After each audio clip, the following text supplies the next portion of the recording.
Hey everybody, my name is Brooke Elkins. I used to be a teacher at Stowers a few years ago, and I was asked today to teach you guys something. Besides being a teacher, I am also an artist. So I wanted to teach you guys just a quick lesson. I heard you guys were studying plants in class, and we also know that Mother's Day is coming up, so we thought this would be a kind of a cool, fun things for you guys to paint and then also be able to give as a gift for your mom. So hopefully your teacher has a few things for you to make this painting a success. Hopefully everybody has a canvas. This is an 8 by 10 canvas. And then also you should make sure your canvas is sitting vertically in front of you. So we want it like kind of sitting long ways. You also should have some paint. Now, depending on how your teacher has organized that, I don't know if you guys are sharing some paints, but you should have some different colors here. You should have a pink, a blue, a green, and a white. And then you might also have a couple paint brushes in front of you. You're also probably going to need some paper towels because sometimes accidents happen and it's good to have that handy. So hopefully you guys have everything organized. If I go a little too quick, don't worry because this is videotaped. Your teacher can pause and kind of rewind the video if you need some steps repeated. But I'm going to try to give you some really clear steps on how to make your Mother's Day canvas. I know this is backwards for you guys. I kept trying to figure out how to flip my camera so it wouldn't be backwards. But this is what you guys are going to make. I'm going to show you how to make these little rosette flowers, show you how to make the grass on the bottom, and then the wording and stuff I think y'all might be doing a little bit later. So don't worry about the words right now. We're just going to do the background and then concentrate on our flowers. So the very first thing we're going to do is we're going to paint the background. So this blue background that you see, it's pretty light. But it kind of is a little bit darker at the top, like a darker blue, and it kind of goes working its way down lighter and lighter and lighter. So if you have a larger brush, and again, I don't know what kind of brushes you guys have, but since I have a larger brush here, I am going to take my brush. You also should have like a little cup of water too. So make sure that you kind of dab your paintbrush off on your paper towel and make sure there's not a lot of water in here because then it kind of messes with your paint a little bit. But I'm going to go ahead and start painting the background and I'm going to dip in to my blue. I've got a good amount on here. And I'm just going to start sweeping it like side to side. And I'm going to go working it down. I'm going to dip in a little bit more. But I'm also, like, when I'm about maybe like a fourth of a way down, I'm not going to clean off my brush. And I'm going to dip it into white. And I'm going to start sweeping that white. Now you see what's happening. It's kind of mixing with the blue a little bit. And we're going to kind of create like this like fade that goes from blue all the way down to almost white. It's kind of an ombre. That's like the technical word for it, of like when something like just kind of gradually fades to another color. And it gets lighter and lighter and lighter. You can kind of see how it's like really super blue at the top. And it might be kind of hard to see on the video, but it is like getting like lighter and lighter and lighter. And I just keep adding more and more white. Sometimes like the blue kind of peeks in a little bit more, and that's okay. And I'm not going to worry about the very bottom of my canvas because that's where the green is going to go. So this is your first step, is painting your background. If you want to do the sides of your canvas, you can. You don't have to, but you can. If you're like waiting on some friends to catch up, you can go working on the sides of your canvas too.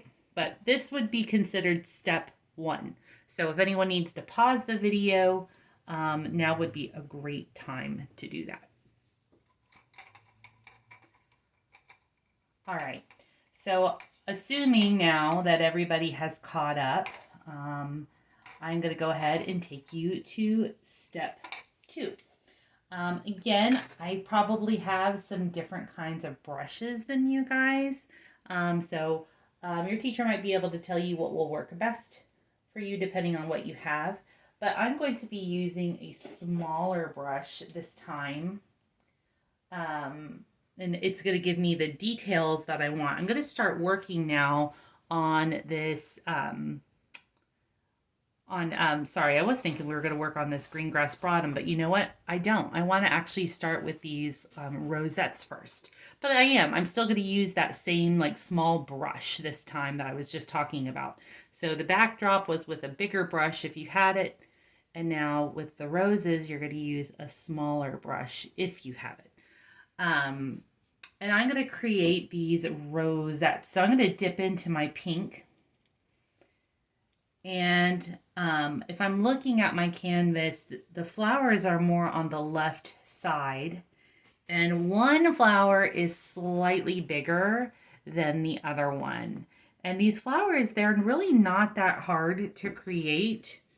To make the basic shape, I'm just going to kind of create like this like blobby kind of shape. There's really no other like good way to like describe that. It's just kind of like a blob.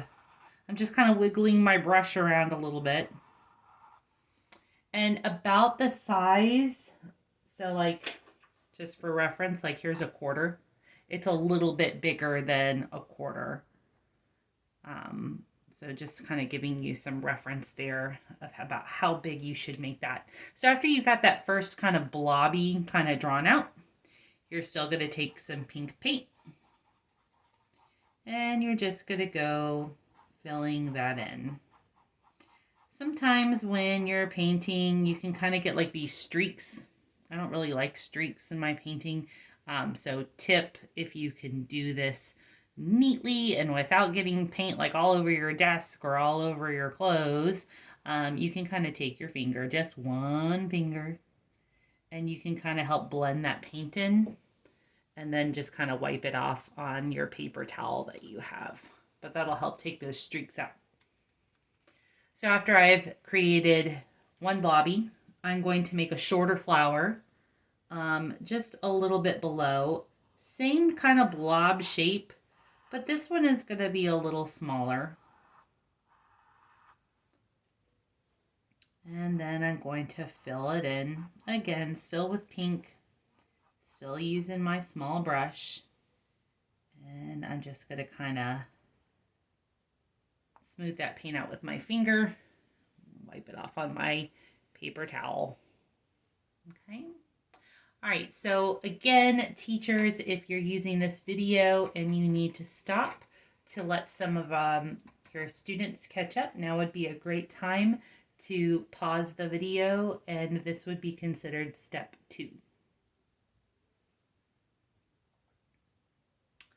Okay. Assuming everybody is at this step, I'm going to go ahead and I'm not going to put the details in because I want to let this dry a little bit more.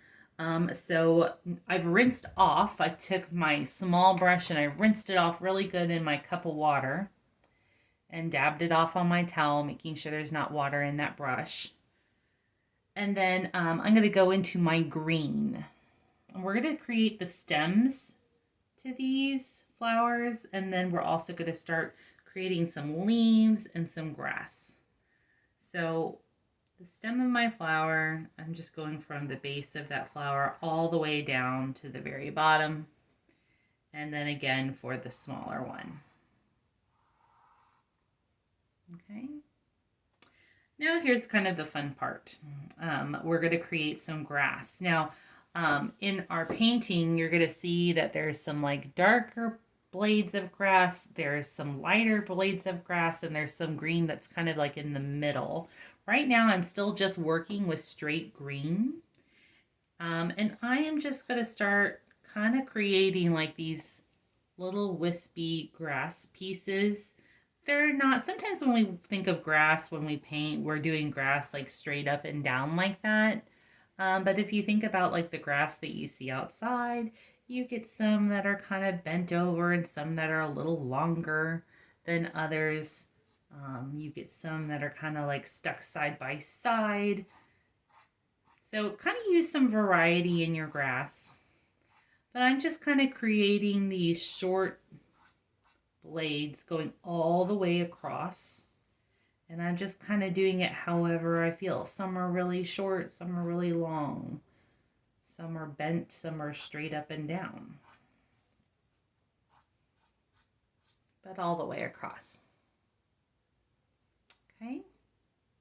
I'm also going to create a couple blades of grass that are much lighter than this green. They're still going to be green, but they're going to be much lighter. I haven't rinsed off my brush, but I am going back into that green and I'm kind of mixing it on my plate over here. And then I'm adding a little bit of white to it. I really want this green to be much, much lighter than the other green. And like you can kind of tell after you're mixing it on your plate that there's going to be a pretty good shade difference. I'm going to bring this up for you. So here's the green I'm mixing, and you're going to see that it's a lot lighter than that one. And I'm going to add a few blades of grass that are a little lighter. It just kind of helps things look a little more realistic. It kind of gives some variety. And I'm just going to add a few here and there. It just kind of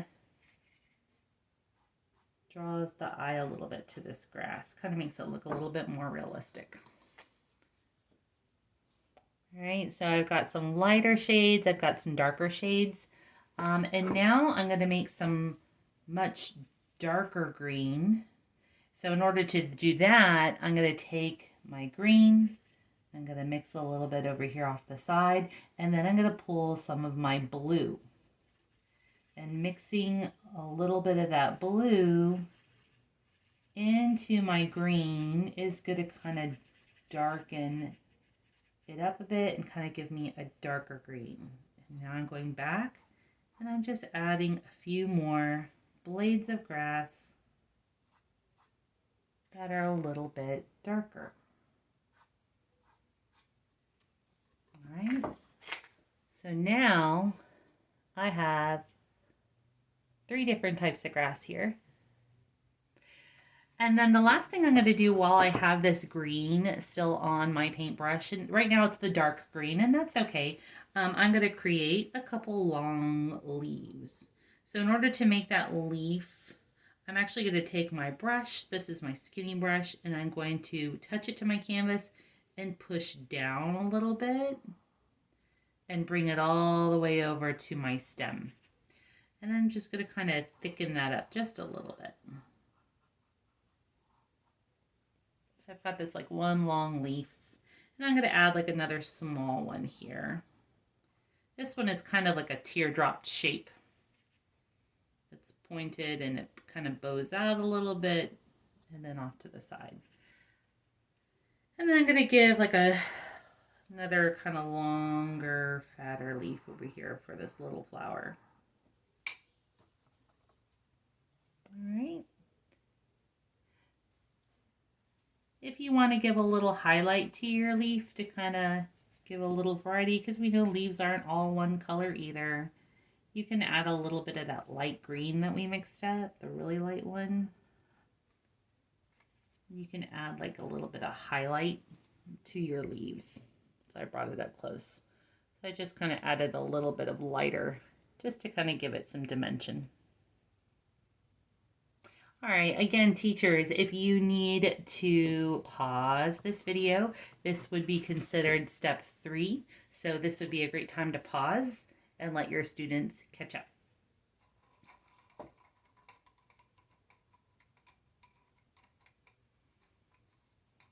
Okay.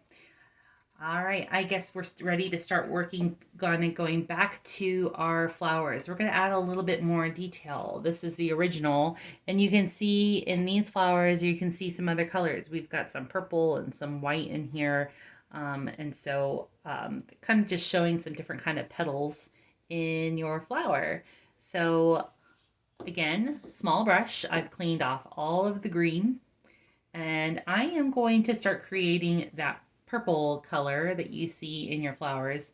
And I know if you guys have worked with Miss Rothrock, I'm positive if you were looking at all the paints on your canvas, you would kind of know what would be best on how to make a purple.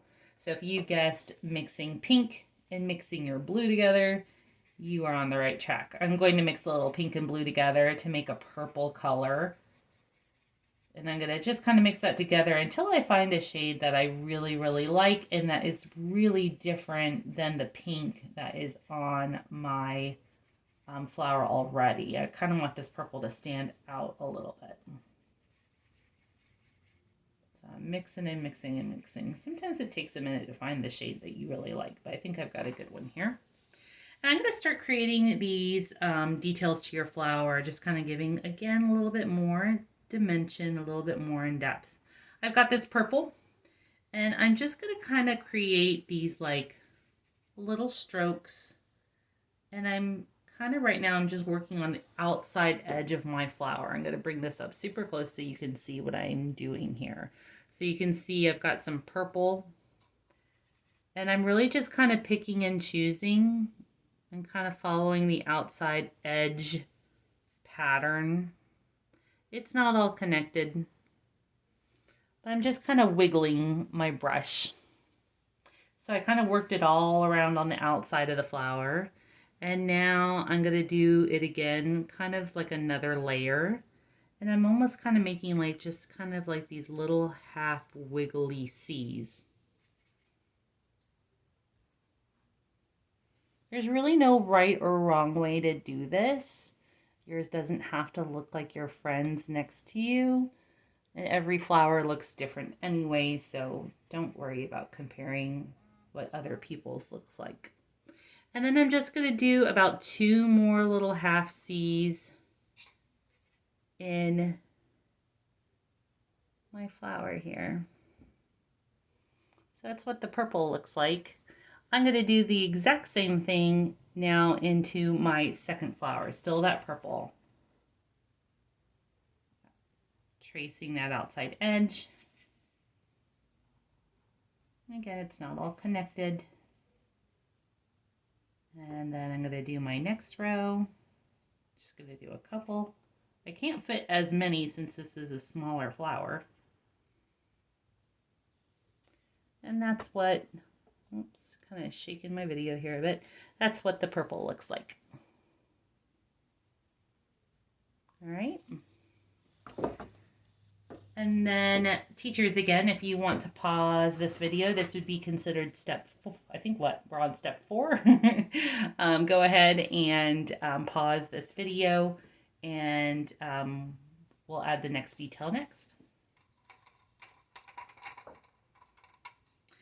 All right, a little bit more detail to our flower. I'm going to give my flower some white highlights. I've washed off my skinny brush, and I'm going to just dip it into straight white, and kind of in between where the pink and the purple are, I'm just going to add a couple little white strokes here and there.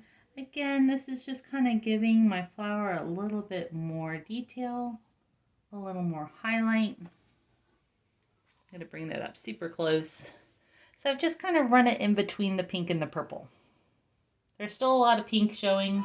There's still a lot of purple showing. I'm going to do the same thing here on my white flower. And it's just kind of like wherever I feel like it could go. There's not like a specific place. It's just kind of like where I feel like it could look best. All right. All right, friends. Again, teachers, a good time to pause the video. I think this was step 5. We don't have too much more to go, actually.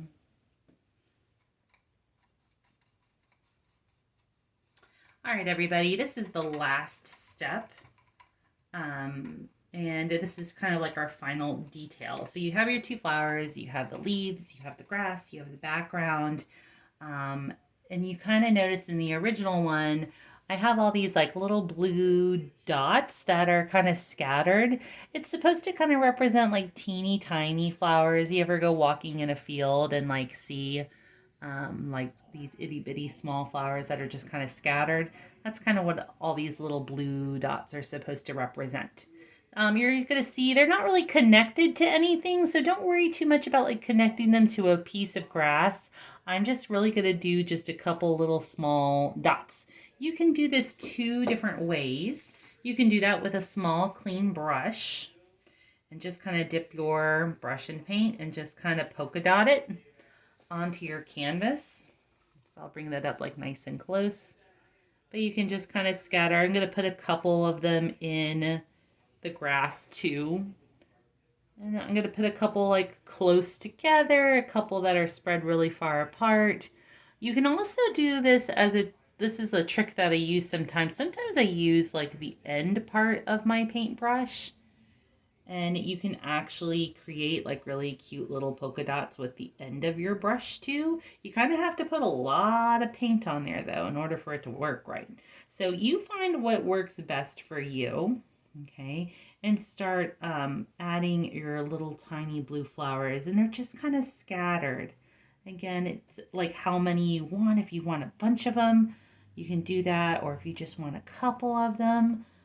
Some of you, again, this is your painting and this is what you're making for your mom.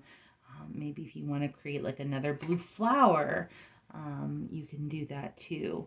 Just keep in mind, like all this open space here, the reason why we have so much like open space, like blank space here, is because we have writing here. Okay, so if you decide you're gonna like do your own thing and like create another flower here, that's cool. Just remember you're gonna want to leave room to write your words. Okay, so teachers, again, this would be an excellent time to pause your video, let your students add their teeny tiny blue flowers, and then I'll talk to you a little bit about the words next.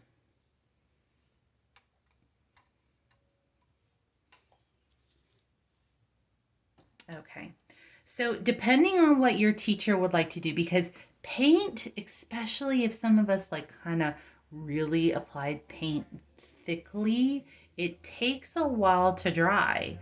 Acrylic paint can dry pretty quickly, under about like 30 minutes, but also depending on how much you've put on your canvas, it could take a while. So you kind of want to make sure everything is kind of mostly smooth, especially in the place where you're going to do your writing, okay? So depending if your teacher says, hey, we're going to do this part today, or maybe we're going to do this part on another day, I'm just going to give you some quick tips. So the saying that I put on mine was, if moms were flowers, I'd pick you. But like, if you want to change that message up to Happy Mother's Day, or I love you, Mom, you're as pretty as a flower, you can kind of make it your own thing.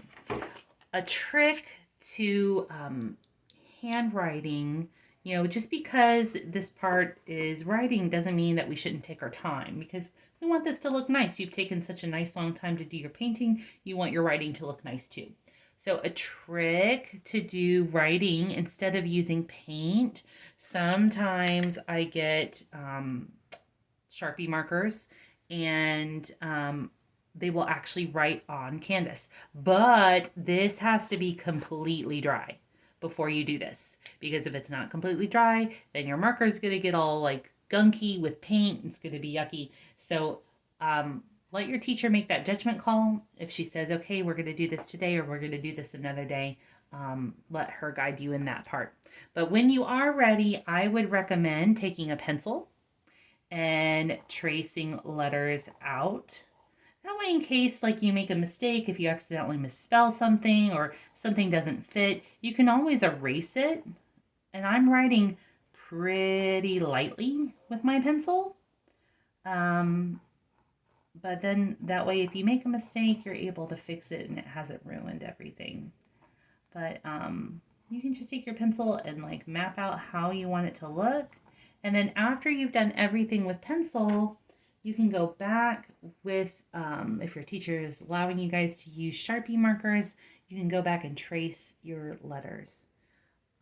And that's pretty much it, you guys. That's about all that this was. This is pretty easy painting, but this is really going to be great. I know moms love it when you guys hand make stuff for them. These are good keepsakes. It's always great to have your kids' art. I know I enjoyed it when my kids would make art for me. So I know this will be something really, really special. So I hope you guys enjoyed it. I hope this was something fun for you guys. I hope you think about painting and just kind of as summer's coming up, that painting is a great thing to involve yourself in. It's a good stress reliever. It's a good hobby to have. It's not that expensive to have a painting hobby.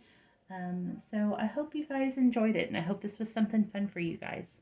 I enjoyed it. I hope you guys have a great day. Talk to you later on.